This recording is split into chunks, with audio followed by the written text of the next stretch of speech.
What's up, everybody? This is the Act Man here, and today I can barely contain my excitement.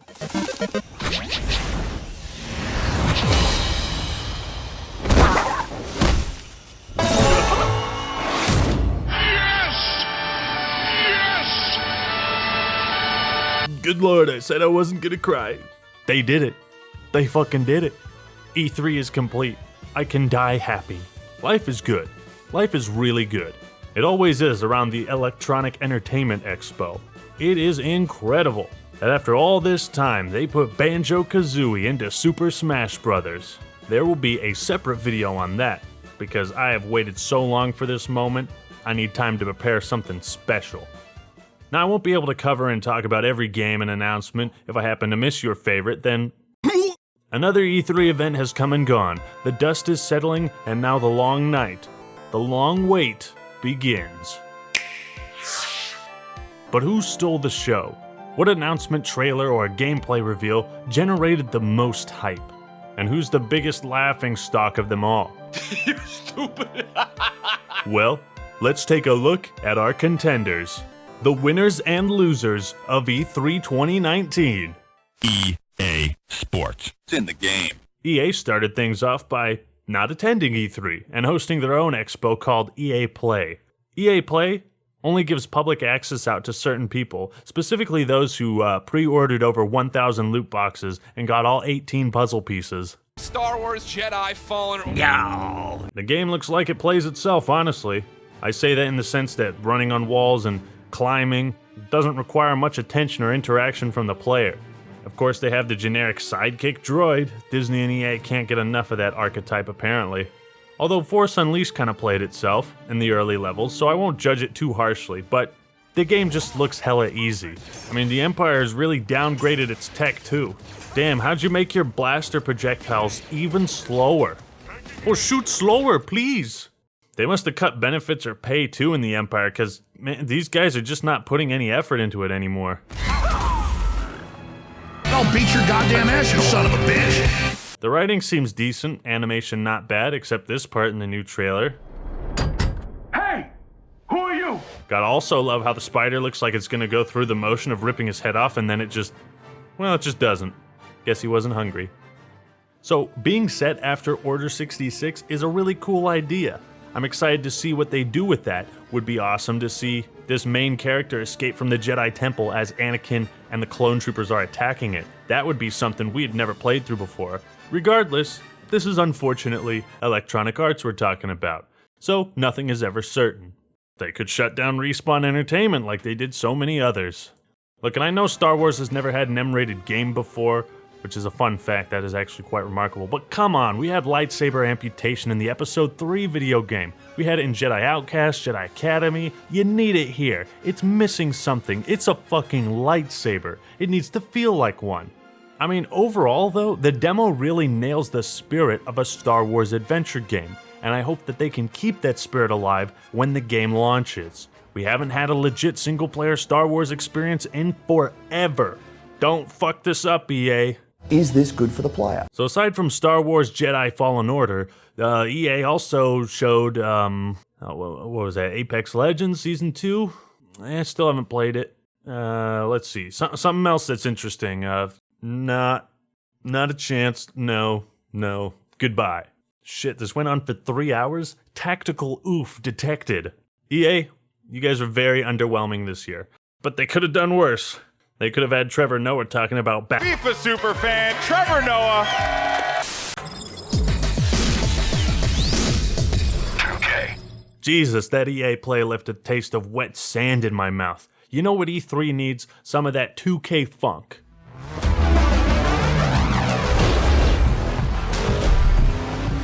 That's what I'm talking about. A real Borderlands 3. None of this Borderlands 2.5 super duper prequel, Handsome Jack collection, bullshit titling. That signature cel-shaded animation with the comedic twist is back. I've been away from this series for a long time. It looks more batshit crazy than ever before. I've missed you, Claptrap old friend. I've missed you. But 2K could easily ruin this game with loot boxes. Borderlands to me feels like the last haven of the true looter shooter genre. Everything else seems to have been corrupted by DLC loot boxes and some form of pay-to-win bullshit. Be better than your competition, 2K, and I'll buy Borderlands 3 and all of its DLC.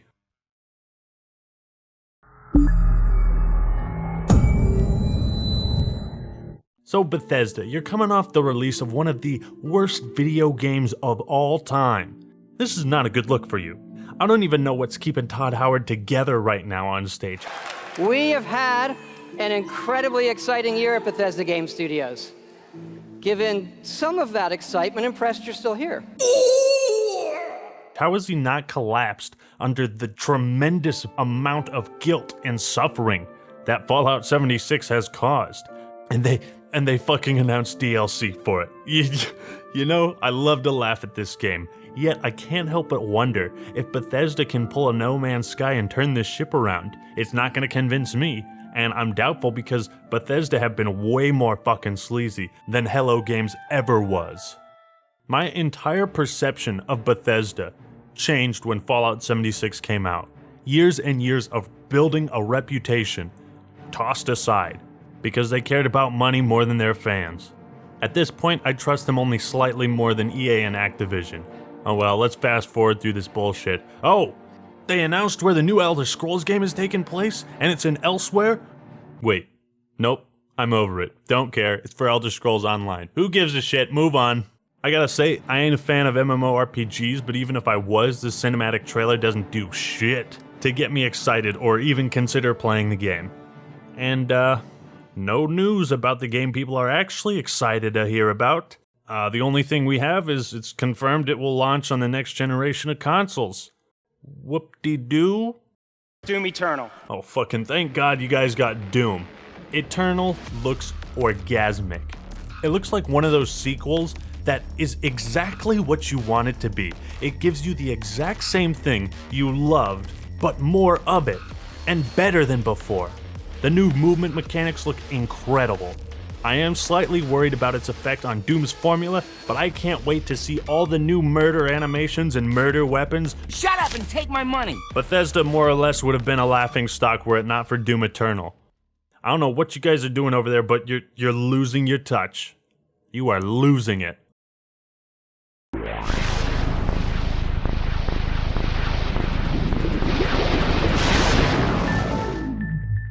The next generation of Star Trek, their video game consoles, has officially been announced.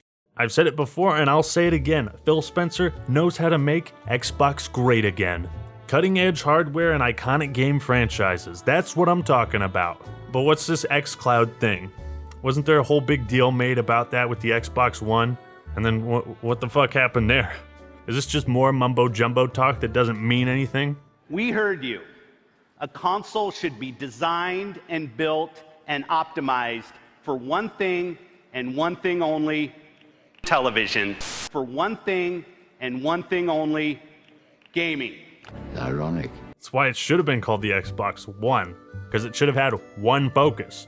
Xbox Scarlet will release in 2020, and naturally, Microsoft, being a software company, are once again obsessed with how powerful the console is and the specs. And that's all well and good, but without a hot lineup of exclusive games, some incredible features and hardware, it's going to be a tough sell. We will launch Project Scarlet with Halo.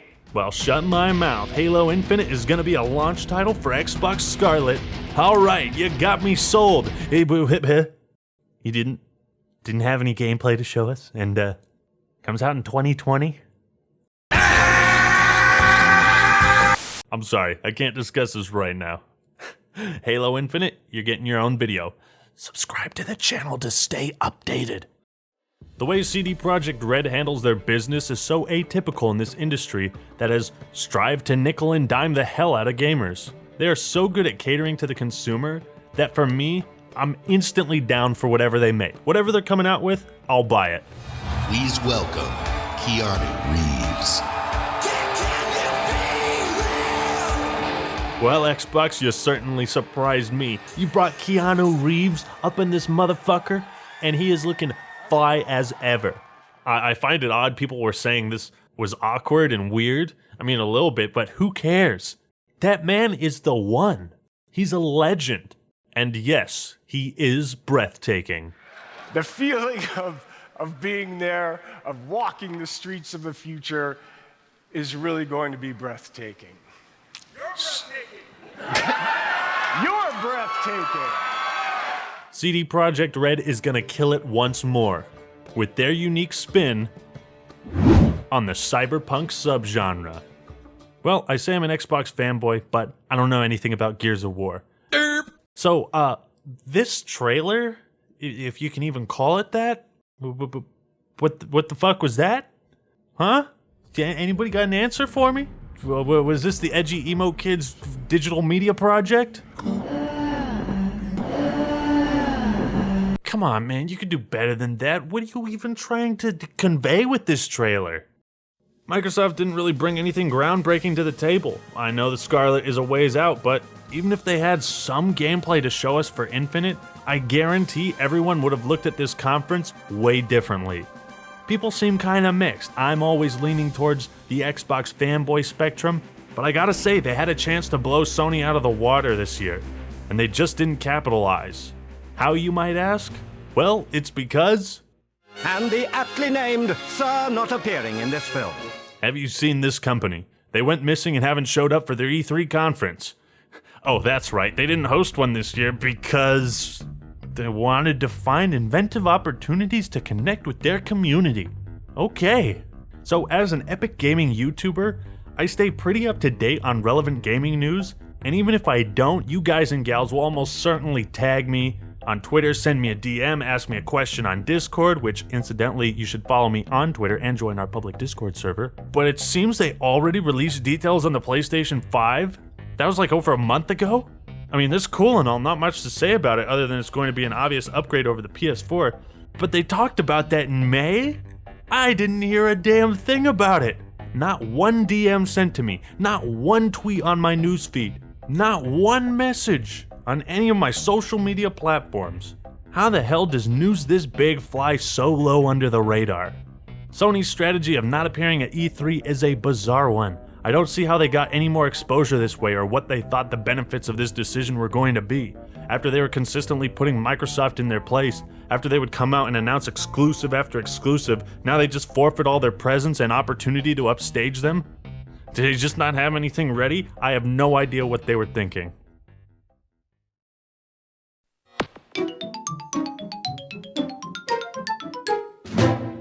Banjo-Kazooie is in Smash. Nintendo wins. Well, Banjo-Kazooie was just one of 2 DLC characters announced in this Nintendo Direct. The other one, of course, is an anime sword fighter. Watch, they're gonna give him a downbeat counter.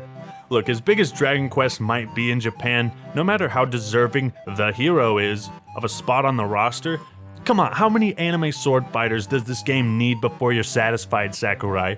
On the real, I'm not really mad. I've got way more from Smash Ultimate than I ever would have dreamed of, so I will always be happy. Alongside this, Nintendo also announced Dragon Quest IX, Echoes of an Elusive Age Definitive Edition, which is the most awful title to say with your mouth. I always love seeing my main man Luigi get his own game. Unfortunately, his last adventure, Dark Moon, was so pathetically easy, I beat the second main boss without taking damage and instantly put the game down, never picked it up again. The original on the GameCube is a masterpiece, so it's interesting how I got these 2 polar opposite levels of enjoyment between 1 and 2. Either way, Nintendo will need to make things more difficult if they want to keep me playing. The Link's Awakening remake, remastered, reboot looks pretty cool. I remember the original game being a blast, especially since it was portable. In any case, glad to see they are reimagining the game, though the graphics and art style seem kind of questionable to me. There's a new Fire Emblem game, a lot of anime stuff, Witcher 3, more anime, arguably the 2 worst Resident Evil games getting ported to Switch, anime, and oh yeah, new Pokemon games. Truth be told, I lost faith in Nintendo's ability to make unique, cool Pokemon when Black and White version came out. They made an ice cream cone with 3 evolutions, and I never forgave them for that. But Sun and Moon were great at reskinning my old favorites. I don't know, the starters here look super lame, and I'm not too confident in the sword and shield concept. The region looks pretty damn cool though. Feels very wide open. I'll probably get it. Who am I kidding? I love me some Animal Crossing cuteness. The games are just so chill. It's the type of thing that Even people who don't play video games could probably enjoy Animal Crossing. And the graphics here are damn good. For this type of cartoony game, I tell you, this reminds me of when Mario Galaxy first came out in 2007. I am looking forward to paying my taxes and bills in a video game while avoiding doing the same thing in real life. Oh yeah, and there's a sequel to Breath of the Wild. No biggie at all. Oh wow, I'm surprised they're announcing another Souls game so soon after Super One-Armed Ninja, the video game. Yes, I'm calling them Souls games for simplicity's sake. What, you want me to call them FromSoftware games? Now screw that, not as creative. So what you got for us, Miyazaki? Some of your typical vague, what? George R.R. Martin is working on this? What's his involvement going to involve? Elden Ring is apparently going to be an open-world RPG, which is so far from the norm of what we expect from the Souls games. But the Souls series has always been open-worldy, just not fully open world, like say Skyrim or Witcher 3. Apparently Miyazaki and FromSoftware didn't actually think Georgie would agree to work on this game. But after Season 8 of Game of Thrones, I don't want it. And the 8-year gap between Dance of Dragons and Winds of Winter, I'm really not sure how I feel about this. I'm hella hyped and happy at the same time, yet I want George to finish his damn novels. Elden Ring looks just as vague in terms of storytelling as the other game trailers we've seen from FromSoftware in the past. Regardless, can't wait to see what this dynamic duo pulls out. Well, overall, E3 2019 was pretty good, entertaining at the very least. Not nearly as many games got me hyped and my wallet ready as they did last year. The best looking games and franchises, in no particular order to me, are Halo Infinite, with an asterisk, Cyberpunk 2077, Borderlands 3, Animal Crossing New Horizons, and Elden Ring. But the game I'm most hyped for, Doom Eternal. Out of every game I saw, this is the one where it looks like it's going to have literally everything I want and more. But overall, this year's winner of E3 goes to Nintendo, the clear victor, who came prepared with the most ammunition to fire off, while EA, Bethesda, and Sony were the biggest disappointments. That's right. Human NPCs are coming to Fallout 76. There were several surprises, disappointment, and excitement all around. I love this time of year where gamers unite to criticize and praise the upcoming games from the industry we all love. But which games are you looking forward to most? Which press conference was the worst and the best? Thank you all for watching. That's all I got for today. This is the Act Man signing out. Peace!